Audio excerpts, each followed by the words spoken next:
আসসালামু আলাইকুম সুপ্রিয় দর্শক মণ্ডলী, আপনাদের সামনে আজ খুবই দুঃখের সাথে একটি ভিডিও নিয়ে এসেছি। আপনারা দেখতে পাচ্ছেন যে ভ্যানটি দাঁড় করানো রয়েছে, সেই ভ্যানে অনেকগুলো বক্সের ভিতরে অসহায় গরিব দুঃখী মানুষের জন্য জাকাতের তেল রাখা হয়েছিল, যা এই ঈদের আগে সবাইকে দেওয়া হবে মানুষদের মাঝে। এইখান থেকে একটি চোর এসে এক বক্স তেল, সয়াবিন তেল চুরি করে নিয়ে যায়। এই চুরিটি হয়েছে জামালপুর জেলার ইসলামপুর উপজেলার সরকারি ইসলামপুর নেকজান পাইলট মডেল হাই স্কুলের অপোজিট সাইডে যে আল হাফিজ রাইস মিল রয়েছে তার সামনে থেকে।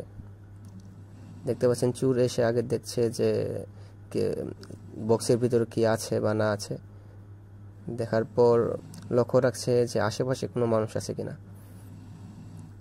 খুবই দক্ষতার সাথে লক্ষ্য রাখছেন, দেখেন। পরবর্তীতে সুন্দরভাবে সুকৌশলে একটি বক্স তুলে নিয়ে যাওয়ার পরে সরাসরি চলে যায় না, সে অপেক্ষা করে, দেখে যে আশেপাশে কেউ দেখে ফেলেছে কিনা বা কেউ আছে কিনা। দেখেন, সে উকি দিয়ে দেখবে যে মানুষ আছে কিনা। দেখতে পাচ্ছেন, সে বারবার উকি দিয়ে দেখার পর যখন শিওর হলো যে কেউ দেখেনি তাকে, আশেপাশে কেউ নেই, তখন সে দক্ষতার সাথে বক্সটি নিয়ে চলে গেল আস্তে আস্তে রাস্তায়। আপনারা এই চোরটিকে ধরে দেওয়ার জন্য সাহায্য করুন।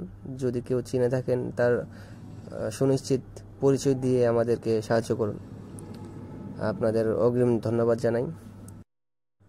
সবসময়ের মতো পাশে থাকুন, সাথে থাকুন। ধন্যবাদ। আসসালামু আলাইকুম।